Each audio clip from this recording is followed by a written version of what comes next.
I was shameless I'd walk onto building sites with cards, whatever I could do, leave them on windscreens of tradies utes and then set an alarm for 3:30 at call when they'd be packing up. Like, how often do you see a sole trader, he's a sole trader for, 5 years, in and out of subbies, it doesn't hire, is constantly busy, they're frazzled. In my head, I was like, I do not want that to be me.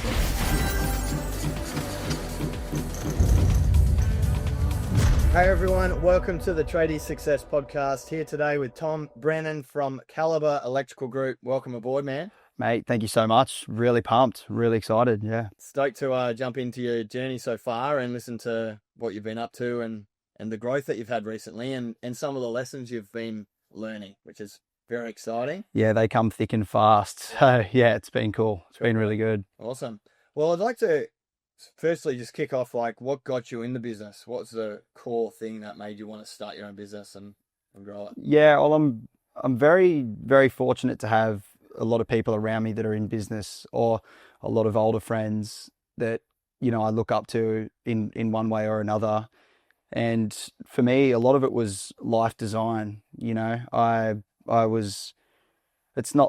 saying I want to go and be in, Dubai or whatever it may be, but for me, it's the freedom and want to look after my family and be able to say yes to whatever I want, say no to stuff I don't want to be doing. Yeah.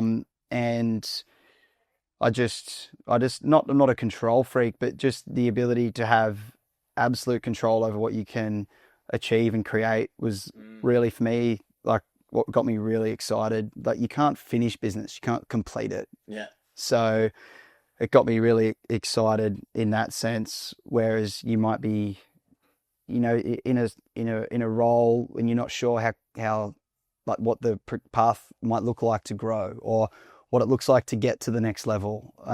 Whereas if I took it all into my own hands, I can go and create and push as hard as I want to, and just see where it goes. Yeah. So that was what really inspired me. Yeah. You can't finish it, you can't complete it. Yeah. I think what got me really excited about business is sort of like video games as well, where it's like you could get a walkthrough and actually understand how to get through the game, or you could spend hours and hours and hours just like, I fucking can't get past this next part. Yeah. And business is just like that, isn't it? And you can ask people who have, done that game before and understand how do I get past this little part, and, I didn't have that sort of network when I was growing up, like, and having a response at the early days, like there was no one I could speak to. So, it's really cool seeing you guys do such an amazing job and be able to achieve so much more in such a shorter period of time. Sure. Yeah, absolutely. It's pretty special to have access to, something like, TSA, or, even just as young guys with role models and access to social media and stuff like that. I imagine when you were, 23 going through it, you probably wouldn't have had,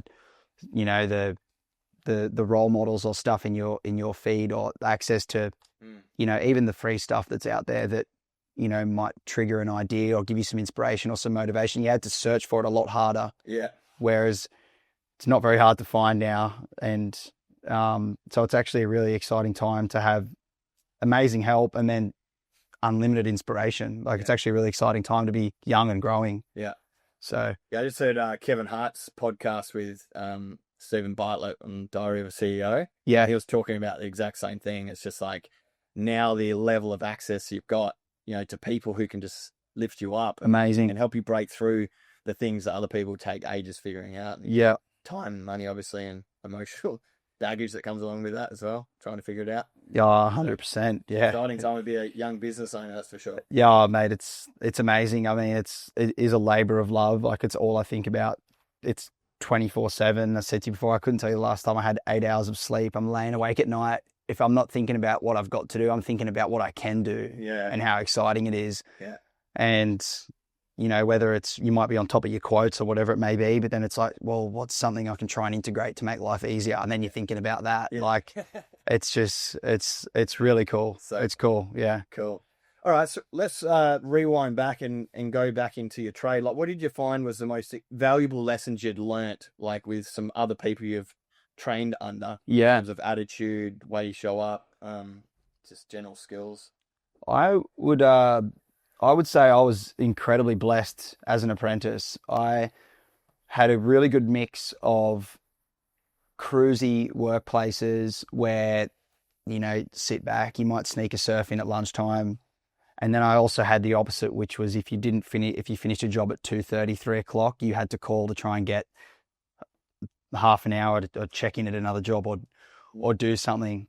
And I also, obviously with a bit of ability, but was doing stuff unsupervised sort of from a third year. Obviously stuff was getting checked and whatever, but quite a lot of responsibility from quite a young age. Whether that learn a lot, right? Yeah, whether that's just time management, material lists, access, plan of attack for how you're going to do something simple.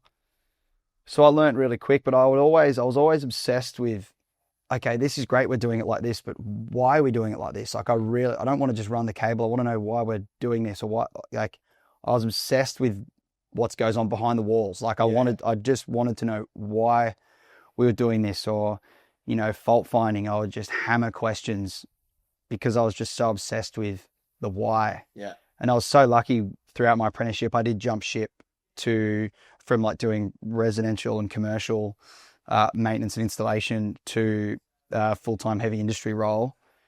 And that was amazing too, because I'd really gotten quite competent with the nuts and bolts. And then I got to learn, a bit of different, a few different skills with some control stuff and just a different work environment, which has been super beneficial to me in business, because I've been able to accept jobs where someone who may have just been, house bashing or whatever wouldn't be able to do. And it's been a lifesaver for myself, especially in the early sort of, the first sort of 12 months where you pretty much take whatever you can get, because I've been able to go and fix machines because I've got a little bit of knowledge about control and that sort of stuff. Yeah. And then I've been able to go and, rough in downlights or whatever it is. So that was a saving grace. And it's been like, I often look back on how blessed I am now to have had the skills while being under somebody and a bit of guidance, because I've been able to employ that in our own stuff. Yeah. Isn't that cool? So lucky. Sounds like you're a bit of a dream apprentice as well. That's what everyone really wants. Someone that just says, can you just try and understand the why? Yeah. Instead of what to do. And I think when employers are good at nurturing that sort of personality and behavior at work early, they can have people like you come through. And yeah, it's really cool when you start asking why, because you can continue that journey all the way into businesses. That's really cool. Yeah, exactly. And a lot of it comes from my old man too. He's an aircraft engineer, so there's no room for error. It's very technical. Yeah. So even if we were just doing something at home, it was always like that. So it's sort of been beaten into me since before my apprenticeship to really be into the nuts and bolts of why we do something a certain way to get this future-proof something, whatever it is. Yeah. So I've been super lucky in my younger years, and it sort of qualified me to take on different stuff at a young age and early into business, because I've got the confidence in different things. Yeah. Well, that was going to lead me to the question of like, where do you think that came from, that attitude? And you're talking about your dad. What other lessons do you feel maybe your dad or other people and mentors have taught you through?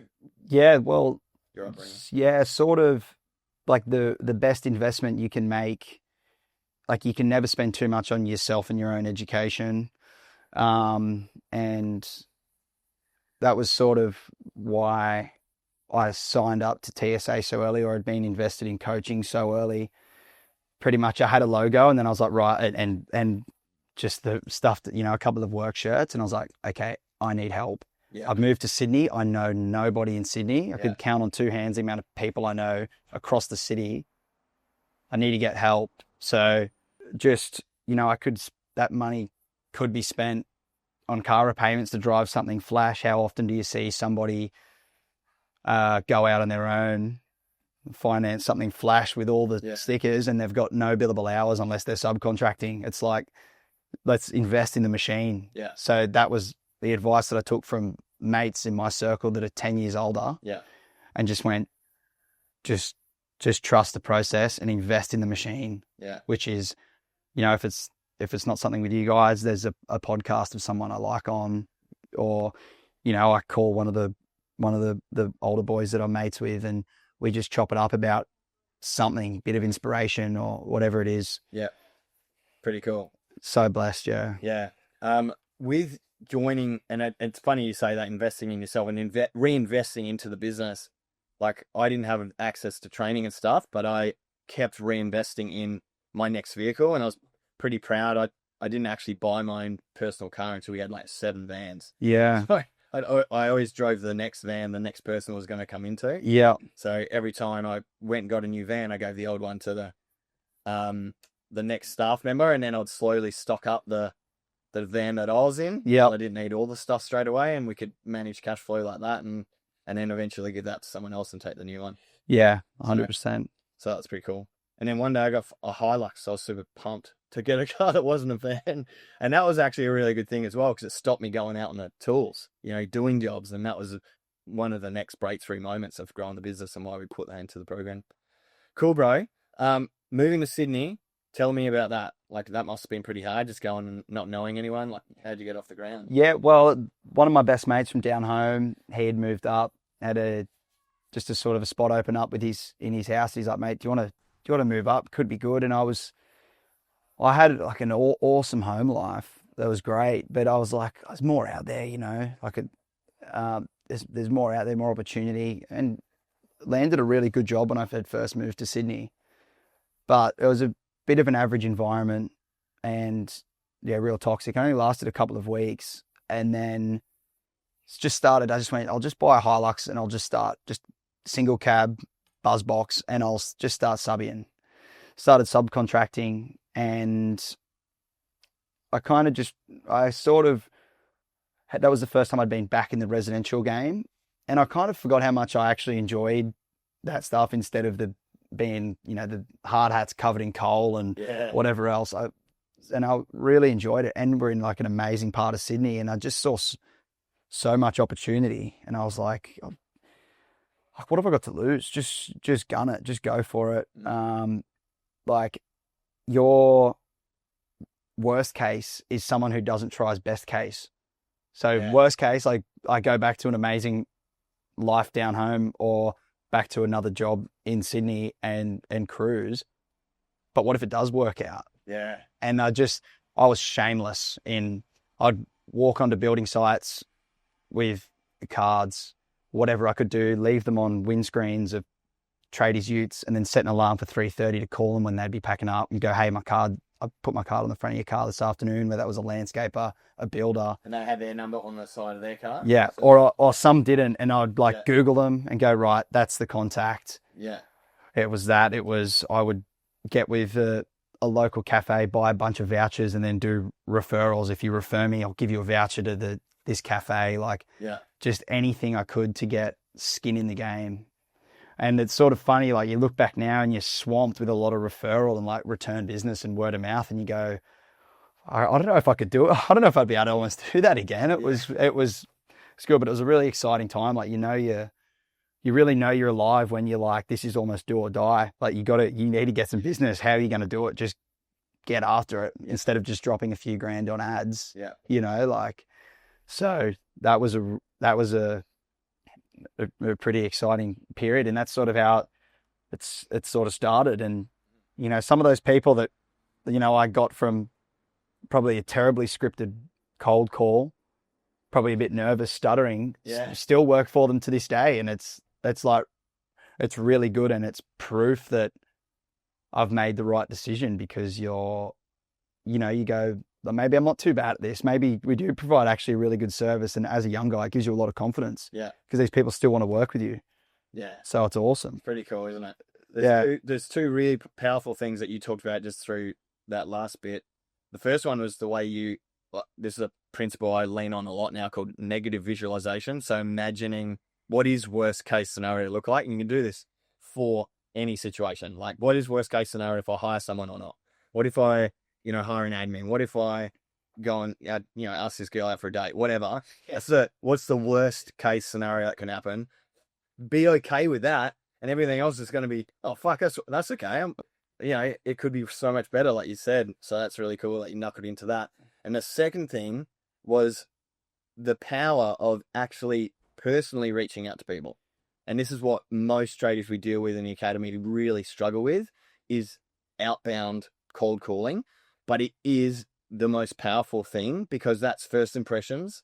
Like, they want to spend money and not put their face or voice on it. Yeah. But it just doesn't compare to like a real person calling you, when most people never like would get a phone call from a guy. Yeah. Right? So when you're the one that called them, Yeah. they're like, no one ever calls me like to ask for work like that. Yeah. Especially tradies. So Yeah. I know you said you're nervous and stuttering, but what was that experience like for you to call those people? A lot of sitting in the car outside home going, look, I'll just make a few calls. I just had a rule. I'd do, a few a day. You can't tell yourself you're going to do 50 a day and do it. You're never going to do it. You need to make it do 3 to 5 a day, and I'll follow them up on Instagram. But I took a lot of inspiration from real estate agents. I listened to Matt Steinway and Gav Rubenstein a lot, and they're big on multiple points of contact before people want to do business with you. Yeah. And I was like, well, they're all free. I don't have a massive amount of capital to just go on ad spend. And if you've got skin in the game and a bit of a relationship with people, they're going to be a lot happier about doing business with you, because they can see you're honest, and they can go, and you don't actually have to be too ashamed about being the young lad having a go, because they don't know how qualified you are. You're a sparky. You've got the sparky ticket. Yeah. Like, if they can see you're authentic, that's most of the time that's enough. And then when something does pop up, you've got a chance. And then obviously you just have to make sure you do a really amazing job for them and some follow up and whatever it is. And then eventually that compounds, which is the sort of the position we're in now. I've never spent money on ads, and myself and a tradesman are at absolute capacity. Probably got room to take, 2 more tradesmen on in the next quarter. Yeah. Or 2 more sets of hands, definitely 1 licensed guy. Yeah. But I think you can spend the money on the meta ads or whatever you'd like to do, but without skin in the game, I think it can be short-lived, because you get a switchboard upgrade or whatever it is, but you're not helping anyone, or you don't understand people, like when people know who's coming to their house, they're happy to leave the keys with you and go, hey, I'm ducking out. And that's how you get a really, really good customer base. Like, we're so blessed with our customers. It's ridiculous. Yeah. We very rarely get any trouble. Yeah. And they ask me what's going on in my personal life. I try and remember something about them. Or, at one stage I had notes in my phone of certain customers and something I could ask them about that wasn't job related, just so they knew that I was invested in getting the job right and helping them, so they know you. And that's how you get a call back. This isn't transactional anymore. It's a relationship. Yeah. Yeah. So cool. Yeah. Cool, man. Well, that's really exciting. And so now that you've been able to hire someone and grow into this, more responsibility within your business, how do you see it being different to when it was just you doing everything? One of the most exciting things is actually your accountability to perform. And, there's no such thing as, I had a big weekend, I'll just do an admin day on Monday. There's none of that. Yeah. You don't want to do that. You want to protect your energy as much as you can. So it's also the accountability to perform and do well, because you've got a really good skilled tradesman you want to set the platform for. Yeah. And lead by example, and then give them the ability to, you can't expect them to do an amazing job without really good preparation. You can't send them to a quoted job with no material list and no scope of work, and then they're wondering around what we're changing, what we're doing. So that role of being you've got to get as much information out of your head into writing for clear communication, so that your preparation and accountability to make sure that the week's pretty much set out, even if it's not all in service, mate. Yeah. But as long as if you've got a little list somewhere of we'll do this, if this falls through, we'll draw on this quick job, we can wedge that in there. Yeah. That's been the biggest thing, which in turn has also meant we're so much more efficient, because you don't just go, oh, it's just me this week. Oh, well, I've only got a couple of days. I'll do some admin, do some prospecting on Monday. I'll do this Tuesday, Wednesday, try and drag it into Thursday. Friday, we'll do some prospecting, and then it's the weekend. Yeah, you did 8 billable hours. You've done nothing. And so that's been felt really busy, right? Like you felt feel busy. busy, you feel like you're doing heaps of work, but actually Yeah. made no money. And you've got a lot more clarity around your priorities, what's going to actually move the needle. Yeah. You get more clarity. It's very easy when it's just you to lie to yourself when you're on site about preparation or what it is. Like, I couldn't tell you how much wasted time I would spend driving to the wholesaler, going like, south to a wholesaler to head to a job north, because then it would make me feel like I'm doing a busy day or having a busy day. You get to site for 8 o'clock, you have lunch, you drag it, go through. Oh, sweet, you did a full day today. It's like, mate, you quoted the job 4 or 5 hours and you drove. That you could have got this gear preemptively put behind the desk, delivered somewhere. Yeah. Started the job earlier, told the customer you're going to be there early. No, sorry, we're starting at this time. And, potentially worked through, wedged in some prospecting to some neighbors while you were there. Hey, we're just working next door. Yeah. Like, there's Or that. another job. Yeah. Yeah. Like, yeah. when we realized if we could just get 1 more hour a day across our team, it like completely changed Yeah. everything for us. Like, Yeah. all of a sudden you got all this profit. And I'm like, just from an extra hour a day of billable hours. Yeah. So that could just be from better relationships on site and getting more, upsells on site. Yeah. You're actually able to do it in the time under the actual time on site, or just getting that extra little service job at the end of the day. Yeah. More often. Yeah. Yeah. While doing what you just said. Yeah, exactly. Like you kind of, as I said, you can lie to yourself and you can have you think you've done a full billable day, but it's like you were 55, 60% efficient today, and you also were way undercharging because you haven't done any actual you haven't figured out what you need to do to draw a reasonable wage for what you're doing. Yeah. It's like, no wonder you're spinning the wheels. Yeah. Yeah. And like when you sort of first do that cost of ops session, and then you start to think about how you can manipulate your time or just save the half an hour here and there over a week, over a year, it's just like mind-blowing. Far out. Like, yeah. Can you remember what you felt when you did that cost of ops session and like what was going through your head? Yes, it was exciting because I looked at the calculator first and then I just went, fuck that. There's no way of figuring out how to do that on my own. So I had the session booked, and it was good. It didn't iron out for me that I wasn't charging enough, because fortunately we were sort of charging okay. It was just for me the efficiency. Yeah. And the effect that 5 to 10% efficient, which is an hour a day, or more or less, can make over a year, and just sort of realize how much time I was burning. But that's also because I was doing everything. So I was like, look, you've got 6 weeks of work on, but it's just for yourself. You moved, it gave me so much confidence in hiring, because I'm like, you've got 6 weeks of work on just for you, the way you're doing things, which is very poorly. Yeah. And you're nervous about hiring. You've got these jobs that are due and charge, or quotes that have been accepted. You know what you can make next week if you do it. That's his first week paid for. Get advertising, get someone on. And then I looked at, they only need to do half a week, 3 days to cover their costs. And I was like, well, what am I doing? Switch on. Yeah. It's crazy. It was really good. It was really empowering though. Really, really empowering. And it's foolproof. You can't lie it. You can't fudge it. Especially when you're looking at the data, right? Like when you have a cost of ops and you're actually looking at your efficiency and you're actually looking at what you made every day, what you could make, that capacity of earnings, your earning capacity, that's when it gets really exciting. Yeah, it really does. And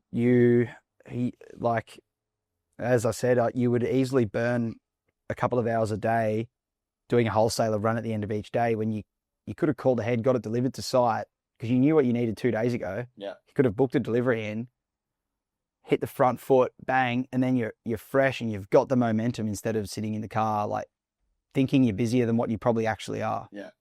Yeah, I remember that slapping me across the face when Yeah. I was realizing how much I was losing in non-billables. Yeah. And even like when we were the first people in Australia to bring the Uber strategy out, like responsible electricians. So we negotiated with our manager to get an Uber account, and then they would just send it out to our guys. Right. We actually worked out we were losing about $50,000 in unbillable time going to the wholesalers throughout the week, per month. So it's like, all right, so if we spend $7,000 on Ubers, then we're fucking up. Yeah. Way up. And it's not only that, we didn't even factor in the jobs we could have been doing if we weren't going to the wholesaler. So everything just completely changed when we brought that in. Yeah. Yeah. Like we called it wholesalers a lava. So if you go with wholesaler in the middle of the day, you get burnt. Mate, smashed. Yeah. It's out, especially like in Sydney. Yeah. Traffic, whatever it is, like it smashes you. Not to mention how important momentum is when you're on site and on the job. Yeah. It's like cool though, like with the Uber strategy, you would get to site, realize you don't have something, call the Uber, get the gear. They're already at the wholesaler because the Uber comes because it's close. Yeah. So you don't lose half an hour driving there to start with. Then the gear actually gets to you quicker than if you left and did the round trip. But then while the Uber's coming, you can be pulling stuff apart and getting ready for that part to come. Yeah, exactly. So it's like the 1 hour you would have spent doing that, you actually are gaining sort of 2.5 hours by not going. Yeah. Like, yeah, it's crazy when you think across the course of a week or a month, when you iron out small things like that, the difference it makes. Or, even if, my tradesman's on site and I'm doing something else, or, in between a few quotes, or if I know I've got a lot of calls to make and, a bit of a hit list that I can do in the car, it's better off me going, and I can still be chipping away at the hit list on the phone, calling people, whatever it may be, returning calls, and do that for him so he doesn't have to leave, because it's the pack up, pack down, the momentum loss is huge. Yeah. And the customer experience is another thing. Yeah, exactly. Leave for an hour and come back and like, fuck, I've taken time off work for you to be here. Yep. Now you're gone. So yeah, it's pretty cool.